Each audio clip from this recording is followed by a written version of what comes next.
Oh, hi. Fancy seeing you here. Thanks for stopping by. We're just brushing up at the moment. Breaking a bit of a mental sweat. Yeah. We're here with the Grainfather S40 in the middle here. This has been sent to us free, very kindly, by Grainfather. Thank you very much. Big love. We're going to be doing a brew day, see what it's like, see how she handles, and then provide an honest review, completely honest, impartial. But we did get it for free. But that doesn't mean that we'll... No, we won't hold back. We're guns for hire, because we're not. To the corporate machine. Anyway, yeah. So we're going to do a brew day and yeah, see how it goes. It's designed to be a no nonsense system that's affordable and packed with a load of good features for the £449 mark. So it's designed to compete in that sort of budget range. It's designed to compete with Klarstein, Brew Monk, Brew Devil, Bulldog. We've never actually used any of those, though, have we? No, so never. This is why it should be interesting, because we, loads of guys use these. In fact, you can see quite a few of them on Beer Masters recently, Amazon Prime. And I've always wondered what the crack is, because I only started stovetop a year ago, then progressed just recently to an all-in-one vessel that we've shown with a mash basket and so on, which has been good, but nothing like this that's got a recirculation arm and yeah. So tell us about the system, Tim. So the system, it's 304 stainless steel. Did you say it was double insulated? Yeah, it's supposed to be double. Yeah, from what I understand, it's supposed to be double insulated. So that's quite nice. It's quite rigid. Apparently, it's quite well built, from what I've heard. Excellent. It's got a digital controller. It's, as I said, it's got a pump and a recirculation arm. Also, importantly, it has Grainfather's quite legendary 2-year warranty. Yeah, and they're also really well known for their customer service. Grainfather. I've never owned anything by Grainfather, but I've heard they're very, very good for customer service, customer follow up, that sort of thing. It comes with a included in the $449 price. It comes with a stainless steel chiller coil, immersion chiller. It's stainless steel, so looks better than copper, but not as thermally conductive. I think is that the right wording? It sounds impressive. So it'll be interesting to test that out and see how long it'll take to chiller. Today we're doing a 30-litre batch. See how long it'll take to chill a 30-litre batch. It's a 40-litre capacity, though, isn't it? Hence the S40. It's minimum 5 kilo grain bill, maximum 10 kilo. So obviously you need to bear that in mind, and minimum 10-litre brew as well. So we'll it'll be interesting. Maximum 40-litre. Maximum 40-litre. Of which you could fill 2 19-litre corny kegs. I guess it's aimed at that. So we'll get our brew on. What we're going to do is, as I said, a 30-litre batch, and we're going to do. It's another BrewDog. It's a BrewDog versus Mikkeller Urban Fog. The reason is we this isn't about the beer. This is about the system. So we're not going to really go into the specifics. If you want to see the specifics of the clone, then look in the description below. But it's I really like this. It's probably one of my favourite BrewDogs. Much better than Hazy Jane in my opinion. 6.5% ABV, New England IPA, and it should go well. So we didn't want to do anything massively high ABV, did we? Because we don't want to push the max 10k G grain bill to the limit. So yeah, we thought that would be a good one to test. I think 6.5% for 30 litres. That should be alright. Yeah, we haven't actually done the maths yet, but I think it should be about fine. Anyway, let's get the unboxing going. Yeah. Nice. Right, this is the best bit for me, getting in the box. Oh. So you're struggling. Alright, that is it. Oh, okay. Here we go. Yeah, there is nothing else in the box. Do you want me to debag it? Yeah, go on, debag it. Oh, it's nice. Isn't it? Yeah. It's bigger than, I know it's 40 litre, but it's bigger than I thought it was going to be, actually. Yeah, it is. Huge. Nice clips. Yeah. What are the clips for? Oh, don't just say holding the lid on. you got there just before me. Why would you want to, I don't know. Especially because there's no hole in the lid, so you can't recirculate through the lid, can you? No. Instructions. We like that. It won't be read, but we like it. There we are. Plenty of plastic. Got to look and find out what we've got to do to clean it and get it ready for its first brew. Box of goodies. I'm assuming that's the chiller. Yeah. Ooh. I mean, to me, it's some quite nice shiny stuff here for 450 quid, but yeah. I think so. Yeah, definitely. Nice little package, grain basket. Out she comes. Whoa. Oh yeah. Are they supposed to be like that? I don't know. Look at that one there. It's all bent. Can you see that on the basket? It's got these feet at the bottom, and wow, they are flimsy. I just moved it. This one here is bent right in. Yeah, they are really flimsy legs. I mean, look, that's me bending it out. Didn't even break a sweat. I mean, I know I'm pretty stacked, but do you know, look? It's nice design. I like the fact that it's all in one. There's no sort of filter spot welded onto it, is it? It's all in one. Those feet are a worry, though. Yeah, they are. I mean, they're close up. That's not ideal. You can see where the actual. Also, I would have thought they might put some silicone around them or something just to so it doesn't scrape against the bottom. But there you go.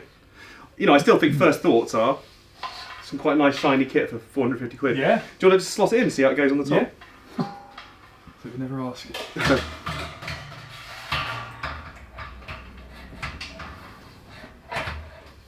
That's quite nice. That's quite well thought out, isn't it? Yeah. Yeah. I like how that works. Yeah, you want to get a close? Feels pretty steady. Yeah. It's just demonstrating the fitting of the basket into the sparge position. It's quite a good fit. It hasn't latched onto the back yet. See, that's got these little bars and lugs. It's got 4 around it, but it feels pretty solid, doesn't it? Yeah. So just 10 kilo batch though of heavy wet grain. That's going to be quite heavy, isn't it? It is. Okay. That's about it, isn't it? Yeah. Yeah. So the pump's obviously built in here, as is the element. Yes. We've got the bottom end of the recirculation arm at the back. Just spin around. There it is. See. I was just saying, what I do like is that they're not etched in the what do you call them, the measurements. Yeah. They're not etched in. They're actually sort of embossed into it. Engraved, embossed, something like that. Yep. Either or. We've got US gallons and litres. Excellent. Recirculation arm there. It sits quite high, doesn't it, with the pump underneath? Yeah. It's pretty tall. Yeah. So this is probably the height you'd want it at. We're obviously not going to brew on this table. This is all pumped down here. But this is probably the height you'd want it at, really, isn't it? When you think about lifting up 10 kilos of heavy, heavy wet soaked grain, that's any higher, and you're gonna you'd struggle. I'd be alright, but. Well, let's get it in place and get brewing. Yeah, sounds good. Okay, so here it is, ready to go. Nice flat, stable surface. Just going to turn it on for the first time. The digi display comes on. It tells you the temperature of what's inside. We've got the strike water in there at the moment. 30 litres we're going for. So we're going to press the on switch on the digi controller.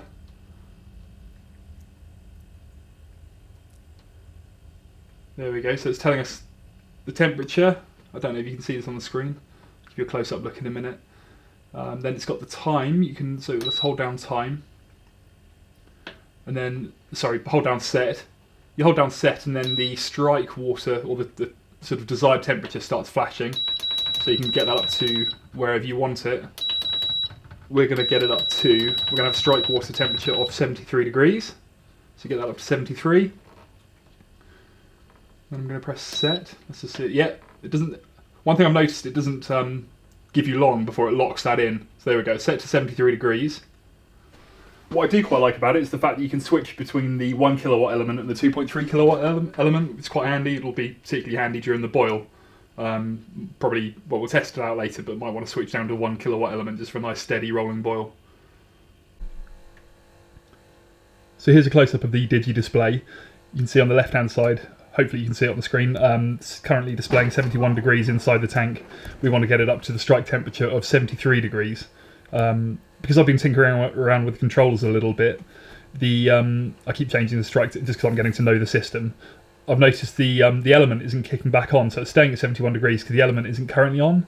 And I'd heard there is a bit of an issue with this, where it sort of gets you to within 2 to 3 degrees. It won't kick on. So say if it was at 73 degrees, and then I wanted to suddenly increase it to 75, it wouldn't kick in. However, if I increased it to 76, 77, it would. So what I'm going to do is I'm just going to set this to 74 just to turn the element back on again.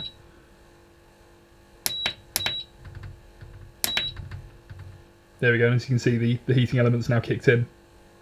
So I'm just going to, I'll turn the elements off manually once it gets to 73. There we have it. So we're now at our desired strike temperature of 73 degrees. I finally worked out how to set the timer. It wasn't very complicated at all, it's just me being a bit silly. So now we're ready to mash in. It's taken about, sorry I should mention, it's taken about 55 minutes to get from 10 degrees, which was the groundwater temperature, up to the 73 degrees. It's taken about 55 minutes, so a little under an hour, which is a fair while, but it's a fairly large amount of water with the 2.3 kilowatt element, so it's to be expected, to be fair. 1.65 kilos of malted oats. Just give it some nice body, some nice mouth feel. It's obviously going to add to the haziness as well. Right, now that's all the grain added, all the malt added, as you've seen. The instructions, they say to, once your water reaches the set strike temperature, add the grain to the grain basket, which I've done. Mix thoroughly to avoid any dry clumps, and for even heat distribution, continue until the mash develops a porridge-like consistency, all of which I've done. And then step 3, now with the lid removed, change the set temperature on the controller to the mash temperature as per your recipe, and then set press. Now the mash temperature we want for this is 66 degrees, and I've done it the way the instructions suggest. However, the element's still been kicking on for the strike temperature, and now it's sort of showing the mash we're mashing at 73 degrees, so what I'm going to have to do is add a little bit more cold water to bring that down to 66. But it seems to be a slight oversight there, but easily rectified. Right, disaster averted. We've now got it down to the desired 66 degree mash temperature with 4 minutes into the mash, so that's all right. Obviously, it was higher than I wanted, but it's a bit of a learning curve. Next time, I'll obviously turn off the element. So now we're going to attach the recirculation arm. Attach the recirculation pipe. Now attach the recirculation arm to the valve at the top of the boiler, so the silicone hose and the wort sprayer are in the centre of the grain basket. So what we do is just screw that onto this pipe at the back here.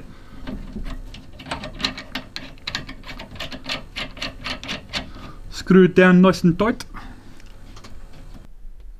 Ooh, so we'll slow that right down. That's fast, isn't it? Look at that.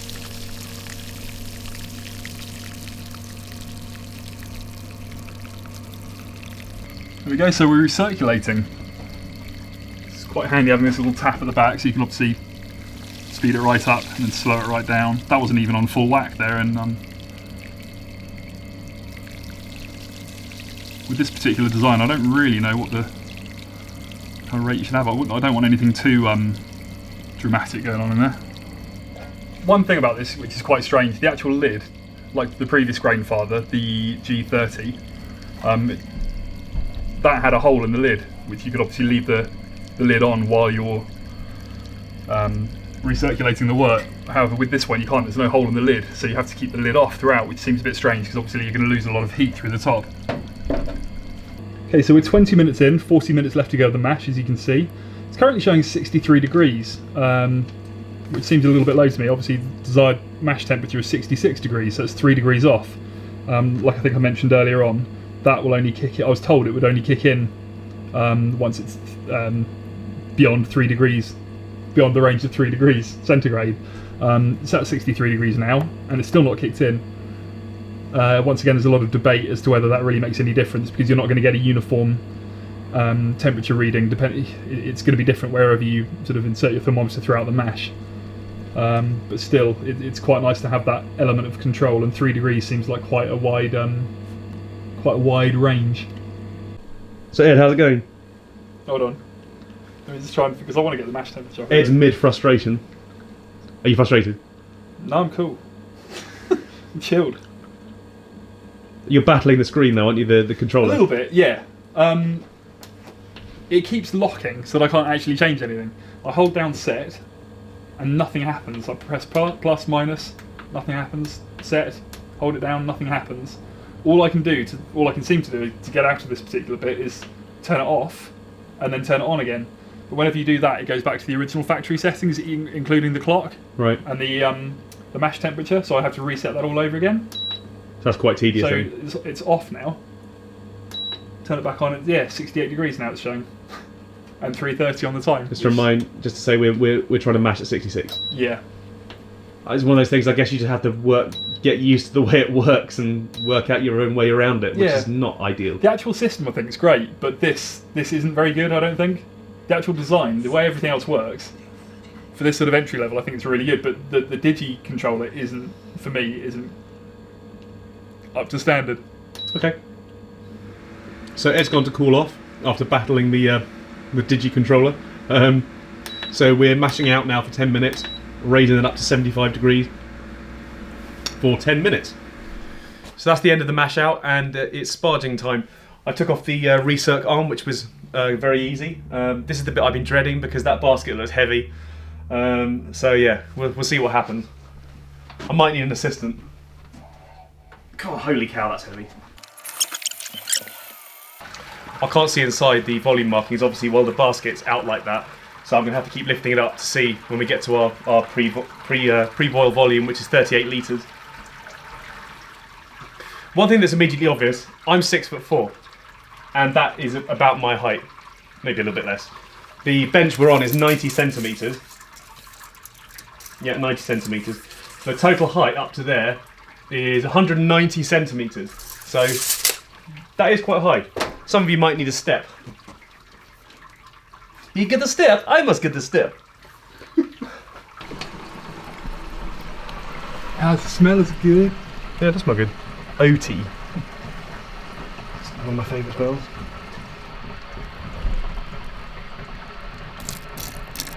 A little bit of batch sparging.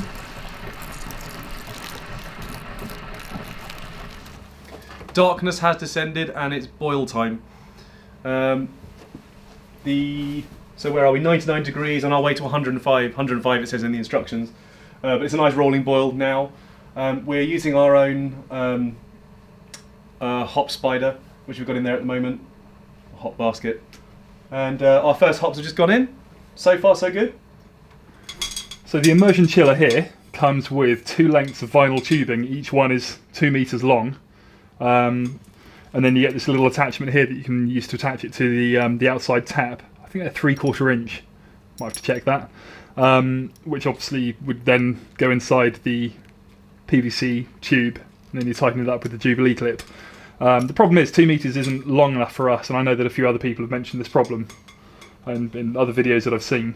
So what we're going to do, we're going to use this one here as the outlet for the water, the immersion chiller, and then on the other end, I've cut off a little 20mm or so piece of the PVC tubing, which I'm going to slide on there. Then I'm going to use another Jubilee clip, a slightly bigger one that I've got anyway, put on there. Oh. And then I've got our outdoor hose here, which I'm then going to slide over the top of that. So that's acting as like a gasket really. Just going to squeeze it on there. There we go. And then tighten it up. That should work fine. Look at that, and that is all she wrote. So we have 15 minutes remaining of the boil. The instructions say to insert the immersion chiller with 5 minutes to go, but I've always gone for 15, so I'm going to stick with that. I think I'm going to have to remove our little hop filter to get it in there. There we go.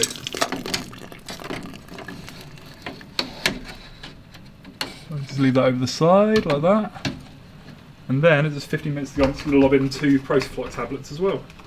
Well, that's it. That's the end of the boil. 60 minutes, bang on. Next up, we're just going to chill it down to 79 degrees. Try and keep it there for the Whirlpool edition hops. So it's been 2 minutes. Had the chiller on for 2 minutes. Just trying to recirculate it a little bit. Whirlpool it manually. It's been about 2 minutes. Bang on 2 minutes, and we're down to 77 degrees centigrade already. It's not actually too bad.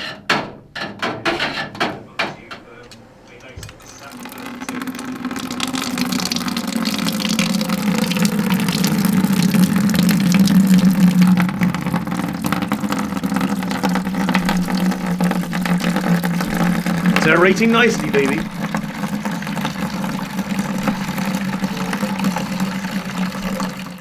So that's the brew day complete. We're just kicking back with a day. All right, mate. All right, mate. All right, mate.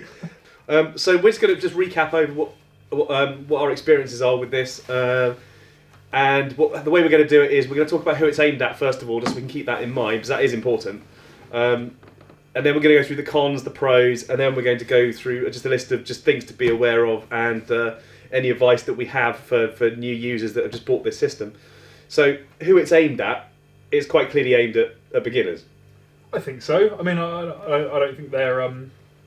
That's not a big secret or anything, is it? I mean, they're quite open about it. Yeah.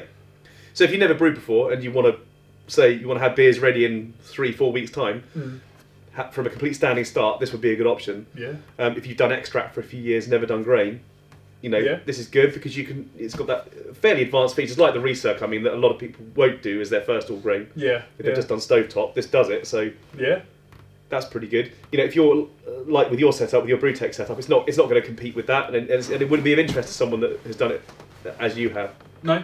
And more advanced. He's worried about his ego. No, I don't know. Only because that's what you said. It's not something that I said. You said you were going to say that, and I'm not. Yeah, I'm not. It's not aimed. I don't think it's aimed at brewers that have I guess delved as deeply as you have over the last few years, and on that kind of constant quest for improvement. You can brew very good beer from this, from day one, really. Mm. Yeah, absolutely. Just by following the basics, and we just got to keep that in mind. It's not aimed at advanced brewers. Mm.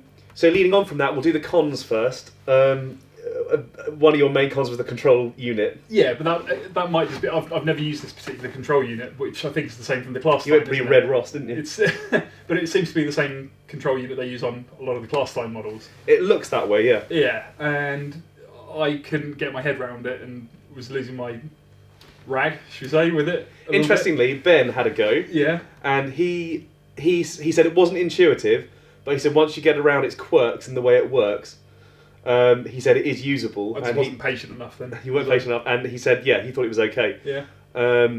He still says he doesn't understand the way the timer works though. So yeah, you get the time and then the timer function, don't you? And it's not clear which is which. You expect you'd expect the timer to be counting down, say 60-minute boil, 60, 59, wouldn't you? But it didn't seem to be the case, which I thought was a bit odd. But again, it might be down to me. Yeah. But it'd be interesting to see what other people have found with that. Yeah, it could be. The issue I did have. Sorry, we're doing cons. Yeah. The issue, one of my main issues, and I know that a lot of people aren't bothered about this, and there's a lot of debate about it with this particular model, but it's the 3-degree range. You can't. Yeah, I find that a little bit odd. I know a lot of people are saying.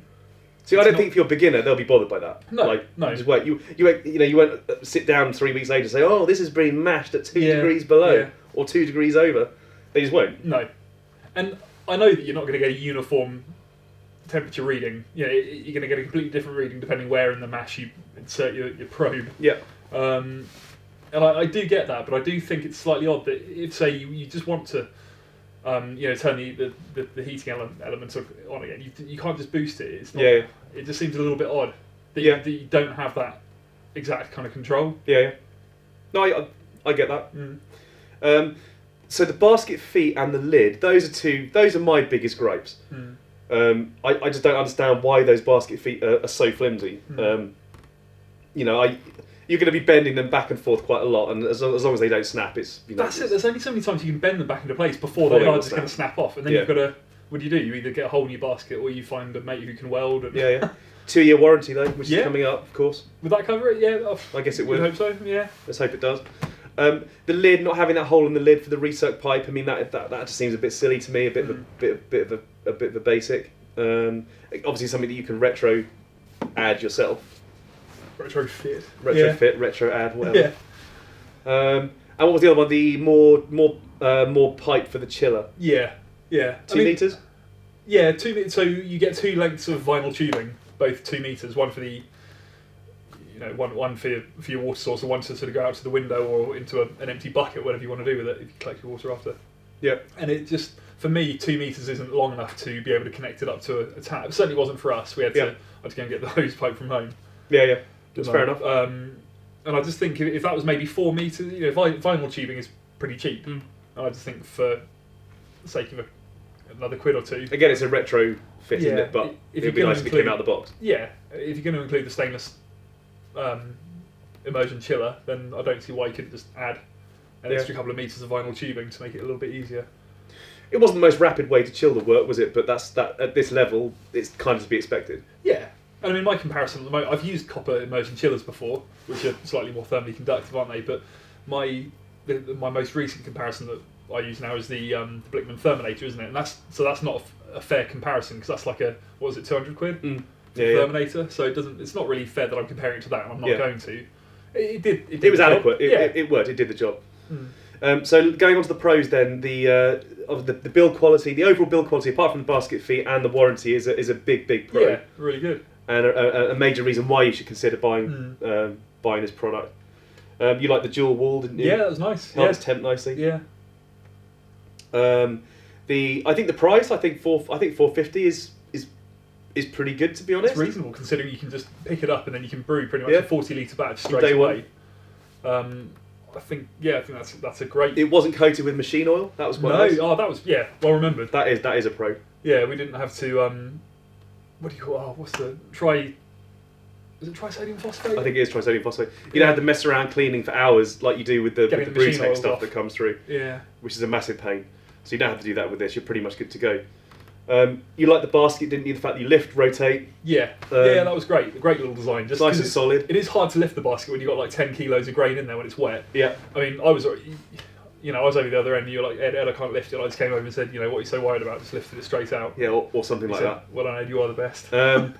The element, just glossing over that, the element, the fact that you got the control between the 1 and the 2.3 kilowatt, that is a definite pro. Yeah. So if you go for a smaller batch size, say a 15 litre or something like that, then you can use that the 1 kilowatt control. Yeah. So that's about it for the pros and cons. We have a longer list of things just to be aware of and advice for people that have bought it, which is probably a bit more important. Like little tweaks, aren't they? And yeah. Things that you can do aftermarket. That we thought was unfair to say as an actual con or a pro, because bearing in mind the target market for this, we didn't think it was appropriate to label them as cons and pros. Yeah. One is the height, just the overall height of the unit, and getting that basket out. It's just something to bear in mind, isn't it? Yeah. So if you're brewing on your own and you don't go to the gym 5 times a week like we do, no, it was heavy, wasn't it? 10 kilos of grain, which is soaked through. It was heavy, and the especially basket the height itself that we were brewing at. Yeah. I mean that's got to be north of 15 kg. So it'd be a lot easier if it was lower down, wouldn't it? It's just something to bear in mind. If I was going to brew on this again, 100%, I'd brew slightly lower down. Yeah, you probably want it if you're on your own, a table this kind of height. But to be honest, I debate if you're going to be going for a batch of 30 to 40 litres, I reckon you're going to need a second person to help you lift that out, or you're going to need to get your pulley system above it, which a lot of people obviously do. Yeah. The sight glass annoyed me, not having that sight glass and having to lift that basket out to look at the volume markings. To look at the when sparging, that was a pain.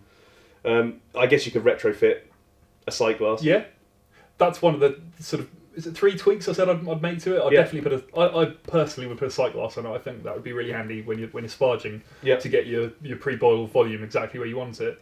Because we had to keep lifting it out, didn't we? Lifted it out probably 7 or 8 times to get that sparge, and in the end we actually overcooked our sparge. We didn't we? There was too much water. Well, I wasn't here. You were left. All right. I went a few litres over for our pre-boil volume. Yeah. So I mean, our original gravity was a little bit lower than expected. We think the efficiency was pretty much 70. Yeah, 75%. Yeah. But yeah, I did mess up the pre-boil volume. Thanks to the sight glass. The hot basket, you will need a hot basket when you're brewing. That's something to be aware of. Obviously, the chiller piping, the fact that it's 9mm, not 8 or 10.